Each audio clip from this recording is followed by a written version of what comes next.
Israel के राष्ट्रपति Benjamin Netanyahu की टेंशन, उनकी परेशानी दोगुनी होने जा रही है क्योंकि अब अमेरिका का सबसे बड़ा दुश्मन चीन इस महायुद्ध में कूद गया है।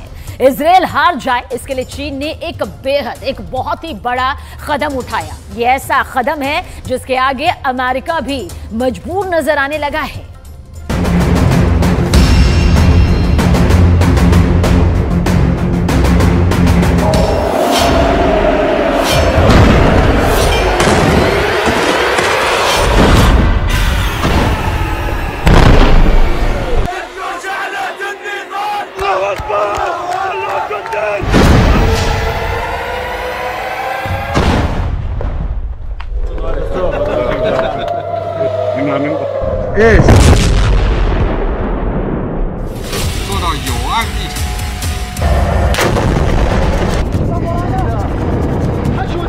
सात अक्टूबर के बाद से गाजा में जिसने हाथ डाला है उसने अपना हाथ जलाया है।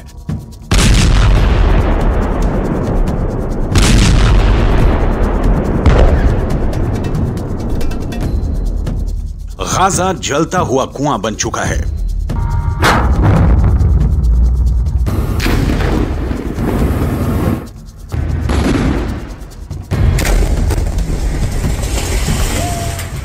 जो गिरेगा खत्म हो जाएगा, क्योंकि इजरायल को जिसने भी अब तक रोकने की कोशिश की उसको नेतन्याहू ने सिर्फ एक जवाब दिया, जब तक हमास खत्म नहीं हो जाता तब तक युद्ध जारी रहेगा। बंधकों को छोड़ाने के लिए सीज फायर तो कर दिया गया। गाजा और वेस्ट बैंक से बंधकों और कैदियों को छोड़ाने की तस्वीरें भी आईं। जश्न भी खूब मनाया गया। लेकिन आगे क्या होगा? अब तक इजरायल के सामने ईरान फेल हो चुका है। इजरायल को डराने में हमास से लेकर हिजबुल्ला और यमन के हूथी भी नाकाम रहे हैं। सऊदी अरब और बाकी अरब देशों की जुबान पर भी ताला लगा है, यानी अरब देश भी पूरी तरह फेल हैं। इजरायल के खिलाफ पुतिन भी खुलकर सामने नहीं आए, यानी रूस भी फेल हो गया। इजरायल अब अमेरिका के बस में भी नहीं है, इसलिए बाइडन भी पूरी तरह से फेल हैं।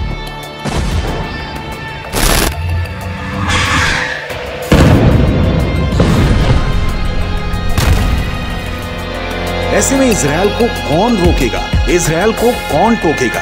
गाजा पर फिर बमबारी होगी, इसकी पूरी गारंटी है। ऐसे में इजरायल के युद्ध को कौन खत्म करेगा? कौन इजरायल से टक्कर लेगा? कौन है जिसमें इतनी हिम्मत है कि वो इजरायल से सीधे टकरा जाए? तो इसका एक जवाब आया है।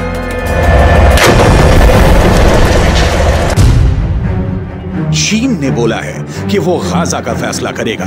चीन बोला है कि वो इजरायल को रोकेगा। चीन बोला है कि वो फिलिस्तीन का ख्वाब पूरा करना चाहता है।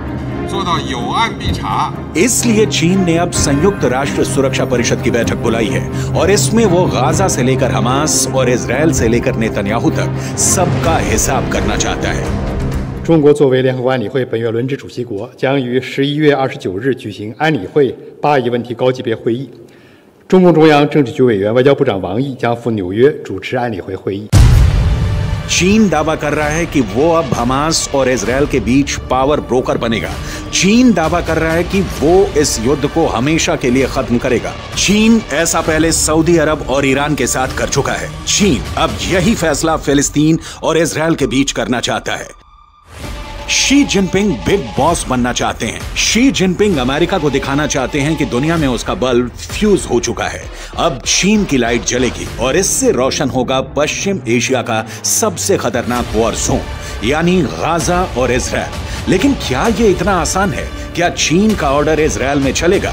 क्या चीन को वो नेतन्याहू बर्दाश्त करेंगे जो अमेरिका को भी एहसास दिलाते हैं कि इजरायल और यहूदी वोट बैंक के आगे उनकी हैसियत कुछ नहीं? वो हमास को खत्म करने तक बिल्कुल नहीं रोकेंगे। हमास की मौत 100% पक्की है, ये नेतन्याहू की गारंटी है।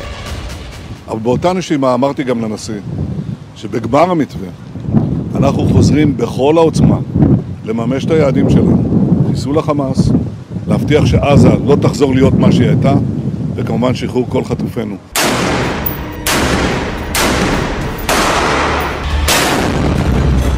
गाजा को मिट्टी में मिलाने की मुहिम तेज होगी, ये बात नेतन्याहू ने साफ कर दी है। लेकिन इजरायल पर 14,000 से ज्यादा फिलिस्तीनियों की मौत का इल्जाम है और चीन अब इस मुद्दे को खुद हैंडल करना चाहता है। चीन इस पूरे मुद्दे को संयुक्त राष्ट्र सुरक्षा परिषद में लाकर इजरायल को ऐसे घेरना चाहता है जिससे नेतन्याहू बच ना पाए और गाजा में सरेंडर कर दे। 7 अक्टूबर के बाद युद्ध को ऐसे खत्म करना इजरायल की बड़ी हार मानी जाएगी और पहले से घर में घिरे नेतन्याहू की राजनीति का अंत भी हो जाएगा। लेकिन फिलिस्तीन और गाजा को लेकर इजरायल के खिलाफ कोई भी प्रस्ताव गिर जाएगा, इसकी भी पूरी गारंटी है, क्योंकि अमेरिका के पास वीटो पावर है जिसका उसने हमेशा इजरायल को बचाने के लिए इस्तेमाल किया है। अब तक संयुक्त राष्ट्र में फिलिस्तीन के मुद्दे पर 36 बार प्रस्ताव लाया गया है। इसमें अमेरिका ने 34 में वीटो करके इजरायल को बचाया है। 7 अक्टूबर के बाद भी 2 प्रस्ताव आए हैं और इसमें भी अमेरिका ने इजरायल को बचाने का काम किया है।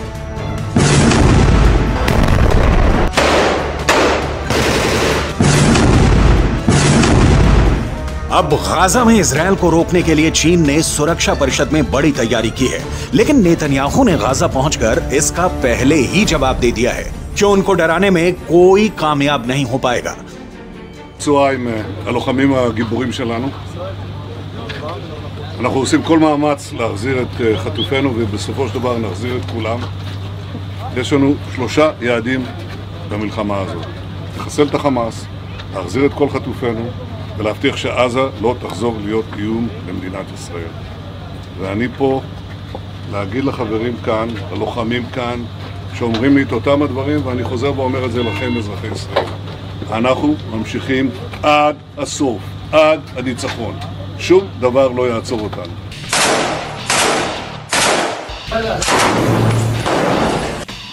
गाजा की गलियों में जो युद्ध हुआ है या हो रहा है उसने इजरायल को भी बड़े झटके दिए हैं, लेकिन नेतन्याहू अपने फैसले पर कायम है। बंधकों को छुड़ाने वाले सीज फायर के बाद वो हमास पर 10 गुना तेज हमला करेगा। फिर हमास के पास न बचने का रास्ता होगा न भागने का। गाजा की गलियों में युद्ध के दौरान हमास ने भी बड़े बड़े दावे किए हैं।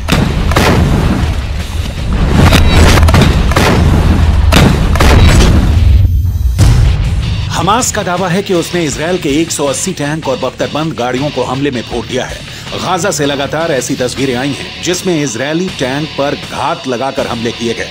इजरायल ने खुद माना कि अब तक ग्राउंड ऑपरेशन में उसके 70 से ज्यादा सैनिक मारे जा चुके हैं, 250 से ज्यादा सैनिक जख्मी हुए हैं।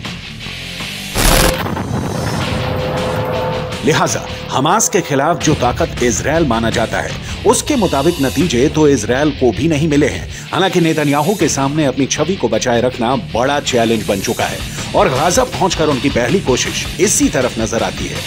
ישבתי עם סגן הרמטכ"ל, עם המפקדים, ועל הקיר היה כתוב עם ישראל חי. אז עם ישראל חי, ועם ישראל גם מנצח. בזכותכם, בזכותכם. תודה לכם.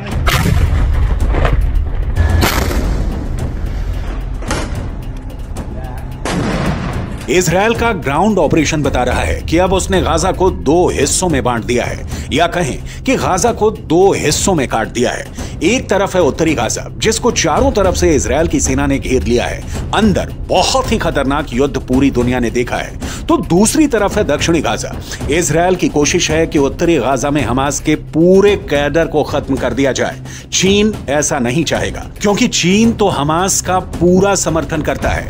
ऐसा इसलिए कहा जा रहा है क्योंकि उसने 7 अक्टूबर वाले हमले को लेकर अपना रुख साफ नहीं किया है, या कह सकते हैं कि वो हमास के साथ है। सवाल इजरायल से है कि सीज फायर से पहले 50 दिन के युद्ध को लेकर वो कहां पास हुआ है और कहां फेल। 7 अक्टूबर को हुए हमले के बाद हमास के खिलाफ जंग में इजरायल के 2 मकसद थे। पहला, हमास के पास से करीब 250 बंधकों को आजाद कराना, जिसके लिए इजरायल को सीज फायर करना पड़ा, यानी उसका युद्ध और बमबारी काम नहीं आई, वो फेल हो गए। दूसरा मकसद, इजरायल हमास को जड़ से खत्म करना चाहता है, लेकिन अभी तक इसमें भी इजरायल फेल ही साबित हुआ है।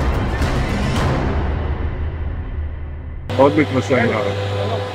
תדע, יש רוח, יש עוצמה, יש נחישות, ויש תוצאות. גם את זה, גם את זה. אנחנו כל הזמן. פה בגלל ישראל, נכון? אני אומר לך, כמו שאמרתי לביידן, אנחנו הולכים לעשות את זה, להשלים את זה, שלא יהיה לאף אחד ספק. לא מבחינת רק הכוונה, אלא גם היכולת. אני מאמין בכם. गाजा में सीज फायर करके इजरायल को वक्त मिला, उसकी सेना को वक्त मिला, हमास को भी वक्त मिला। दोनों तरफ अपनी ताकत को फिर से जुटाने का काम हुआ होगा ताकि युद्ध के अगले चरण को और खतरनाक बनाया जाए। लेकिन यहां के मुकाबले इजरायल का अगला चैलेंज हिजबुल्लाह भी है और यमन की हूथी सरकार भी। दोनों ही इस सीज फायर का हिस्सा नहीं रहे हैं, यानी इजरायल पर उस फ्रंट से हमला नहीं होगा, इसकी कोई गारंटी नहीं है। गाजा से दूर एक और खबर जिसने पूरी दुनिया को चौंका दिया। सीज फायर से पहले जब इजरायल गाजा पर हजारों टन बॉम्ब बरसा रहा था, तब पुतिन ने यूक्रेन के महायुद्ध को लेकर एक ऐसा फैसला किया जिसने जो बाइडेन को परेशान कर दिया। दरअसल बताया यह जा रहा है कि यूक्रेन में ऐसी सेना उतर चुकी है जो हमास से भी ज्यादा खतरनाक और खौफनाक है।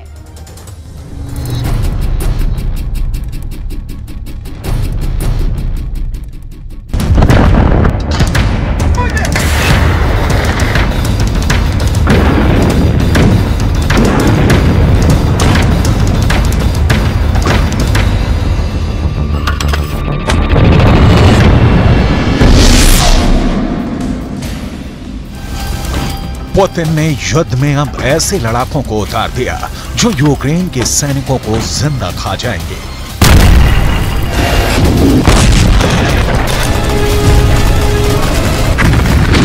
पुतिन ने युद्ध में ऐसे सैनिकों को उतार दिया है जिसे देखकर ज़ेलेंस्की के सैनिक खौफ में भर गए हैं।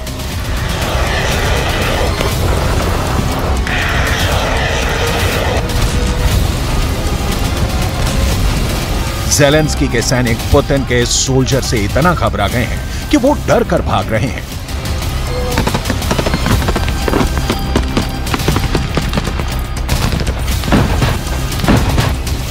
यूक्रेन के सैनिकों को समझ में नहीं आ रहा कि गोली बारूद को तो चकमा दे दें, लेकिन उससे कैसे बचें जो उन्हें जिंदा खाने को बेताब है।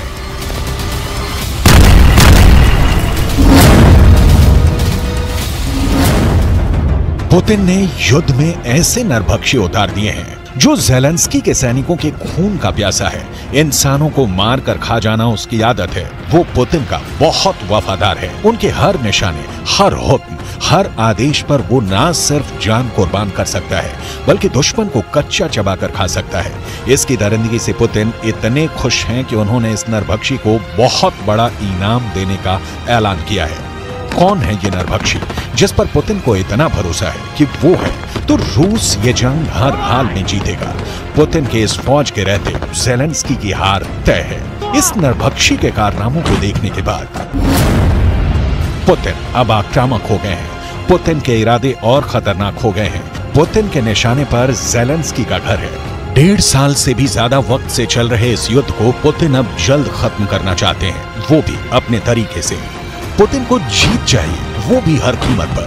पुतिन को यूक्रेन के सैनिकों की हार देखनी है, वो भी हर हाल में। इसके लिए पुतिन ने जेल में बंद खूंखार कैदियों और नरभक्षी तक को युद्ध में धकेल दिया। ऐसे कैदी जिन पर बहुत गंभीर आरोप हैं। पुतिन अब उन सैनिकों की सजा भी कम कर रहे हैं जिन्होंने युद्ध लड़ा और पुतिन के मकसद को पूरा करने के लिए पूरा जोर लगा दिया।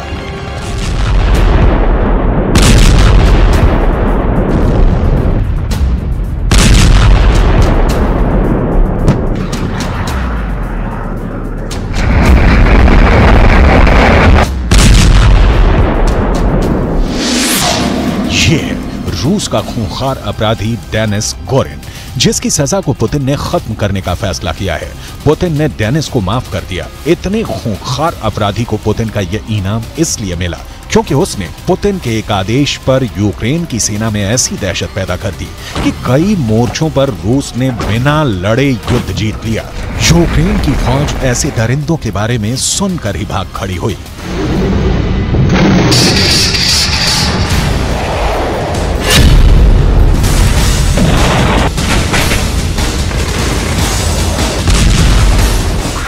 डेनिस गोरिन दरिंदा है, ये पुतिन को भी मालूम है। डेनिस गोरिन इंसानों को कच्चा खा जाता है, ये भी उनके कमांडरों को मालूम है। डेनिस गोरिन इंसान के मरने से पहले उसे खाना शुरू कर देता है। ये भी सब जानते हैं और इसी वजह से उसकी दहशत बहुत ज्यादा है। ऐसे खतरनाक अपराधी की सजा माफ करना कितना सही है, इस पर लंबी बहस हो रही है। लेकिन फिलहाल तो पुतिन को सिर्फ यूक्रेन चाहिए, चाहे वो डेनिस गोरिन गोली चलाकर उन्हें दे या फिर ज़ेलेंस्की की फौज को जिंदा खाकर उनका मोर्चा साफ कर दे। पुतिन की सेना में डेनिस की तरह कई अपराधियों को शामिल किया गया और अब इसका नतीजा सामने है।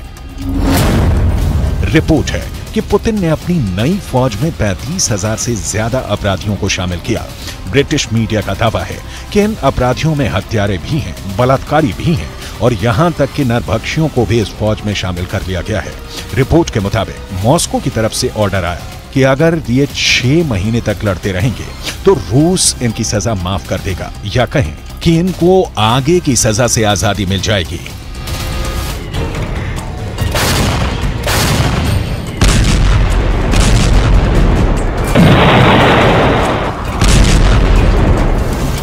डेनिस गोरिन भी यूक्रेन के खिलाफ जंग में लड़ा और घायल हो गया। फिलहाल उसका इलाज चल रहा है और अब पुतिन ने डेनिस गोरिन के युद्ध से खुश होकर उसकी सजा को माफ करने का फैसला किया है।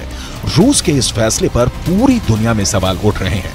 खुद रूस के लोगों में इसको लेकर बहस हो रही है कि क्या ऐसे खूंखार अपराधी की सजा को माफ किया जा सकता है और इससे समाज में क्या संदेश जाएगा।